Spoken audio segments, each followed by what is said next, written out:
शराब घोटाले मामले में ईडी की अब एंट्री हो चुकी है, यानी कि एसीबी की ओर से जो मामले दर्ज किए गए थे, अब फिलहाल ईडी ने उसे टेक ओवर कर लिया और जैसे जैसे जांच का दायरा आगे बढ़ेगा वैसे वैसे कई बड़े खुलासे जो है वो होंगे। इससे पहले आपने देखा होगा कि एसीबी की ओर से जो मामले जो है वो सामने आए और ये बताया जा रहा है कि इस मामले में लगभग 2 लोगों की फिलहाल गिरफ्तारी हो गई है। लगातार पूछताछ का जो सिलसिला है वो तेज हो गया है, लेकिन अब ईडी ने ये पूरा जो मामला है उसे टेक ओवर कर लिया है। जो मामला दर्ज हुआ था, अब ईडी उन तमाम मामलों को देखेगी। इस वक्त हमारे साथ हमारे सहयोगी मदन भी मौजूद है। मदन से बातचीत करते हैं कि मदन, जिस तरीके से ईडी ने अब पूरे मामले को टेक ओवर कर लिया है, जो मामला दर्ज किया गया था एसीबी की ओर से, अब उसे ईडी देखेगी, तो कह सकते हैं कि जैसे जैसे जांच का दायरा आगे बढ़ेगा वैसे वैसे और भी बड़े खुलासे हो सकते हैं।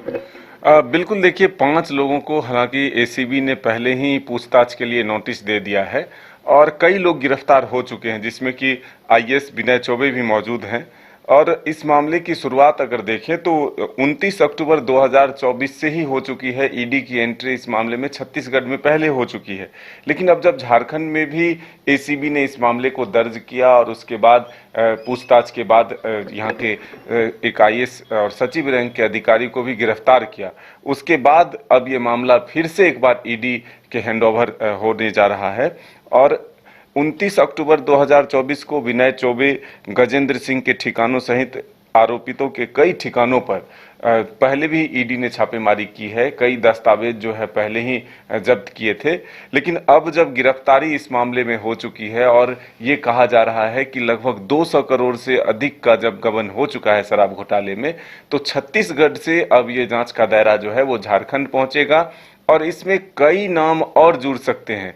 इससे पहले भी आपने देखा कि लगातार झारखंड में ईडी की दस्तक होती है, कई तरह के मामलों की जांच चलती है और मुख्यमंत्री हेमंत सोरेन को भी एक तरह से कहें तो जेल तक जाना पड़ता है। उससे पहले आप देखें तो आईएएस पूजा सिंघल सबसे पहले जेल जाती है। कई नाम ऐसे हैं, छवि रंजन जो रांची के उपायुक्त हैं वो भी जेल जाते हैं। तो कई मामलों में ईडी ने कार्रवाई की है झारखंड में और कई लोग जो है बड़े चेहरे सलाखों के पीछे तक गए हैं। आपको मालूम है कि पूर्व मंत्री आलमगीर आलम जी भी अभी जेल में बंद हैं।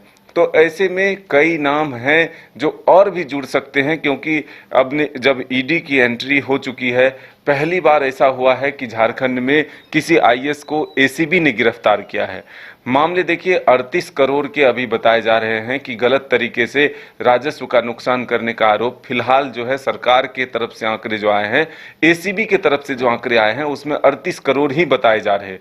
लेकिन जो दायरे अब जो बढ़ते जा रहे हैं जांच के, तब ये आ रहा है कि कुछ लोगों की मिली भगत से और कुछ लोगों को बेनिफिट पहुंचाने के लिए शराब नीति में जो बदलाव हुए उससे लगभग 200 करोड़ से अधिक का मामला जो है वो सामने आया है, गबन का मामला सामने आया।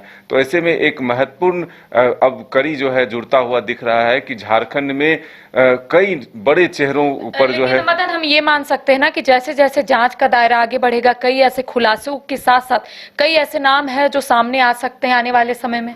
बिल्कुल, हम यही बताने जा रहे थे कि किस तरह से पहले भी आपने देखा कि एक लोगों की गिरफ्तारी होती है और धीरे धीरे करके दर्जनों लोगों की संख्या उसमें जुड़ जाती है। तो ऐसे ही क्या फिर से एक बार सिलसिला शुरू होगा? झारखंड में ईडी की दबिश जो है और देखने को मिलेगी। कई सफेदपोश चेहरे साथ साथ अधिकारी जो है सलाखों के पीछे जाएंगे। ऐसा मानना है कि ईडी की दस्तक के साथ ही झारखंड में फिर से एक बार हलचल तेज हो जाएगी और फिर शराब घोटाले का मामला जो है वो सामने आएगा कि आखिर कितने करोड़ का चूना इस घोटाले के माध्यम से राजस्व का नुकसान किया गया है। तो देखिए, जैसे जैसे ईडी अपना जांच का दायरा आगे बढ़ाएगा वैसे वैसे कई लोगों का नाम जो है वो सामने आ सकता है। आपको पता होगा कि शराब घोटाले को लेकर 2 लोगों की गिरफ्तारी हो गई है और झारखंड में पहली मर्तबा ऐसा हुआ है कि एसीबी ने किसी आईएएस ऑफिसर को गिरफ्तार किया है। फिलहाल हम कह सकते हैं कि ईडी की एंट्री हो गई है।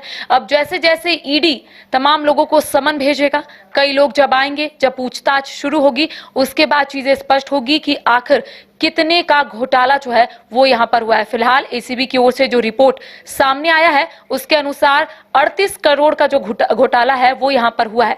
लेकिन अब ईडी की ओर से क्या कुछ रिपोर्ट जो है आने वाले समय में सौंपे जाएंगे और कितने का घोटाला जो है वो सामने आएगा, ये वक्त बताएगा। तमाम अपडेट हम अपने दर्शकों तक पहुंचाएंगे।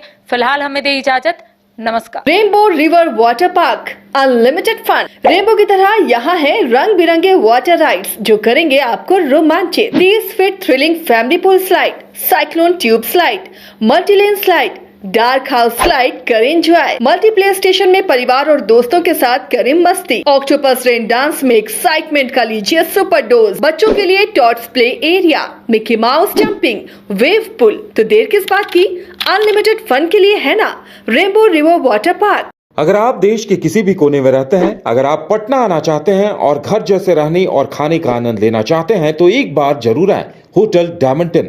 संपर्क करें 9572759746, 9031859981, 0612400153। एड्रेस अपोजिट विद्या संस्कार स्कूल, रंजन पथ, गोला रोड, बेली रोड, पटना 801503। गोल जहां 27 वर्षों के सफर में 17,000 से भी अधिक छात्रों ने डॉक्टर एवं इंजीनियर बनकर भरे सफलता की ऊंची उड़ान, जहां साधारण छात्र भी असाधारण सफलता प्राप्त कर बना रहे इतिहास। दूरदर्शी शिक्षाविद श्री विपिन सिंह के मार्गदर्शन में मेडिकल एवं इंजीनियरिंग के लाखों छात्रों के लिए आशा की किरण के रूप में गोल्ड रिजल्ट फैक्ट्री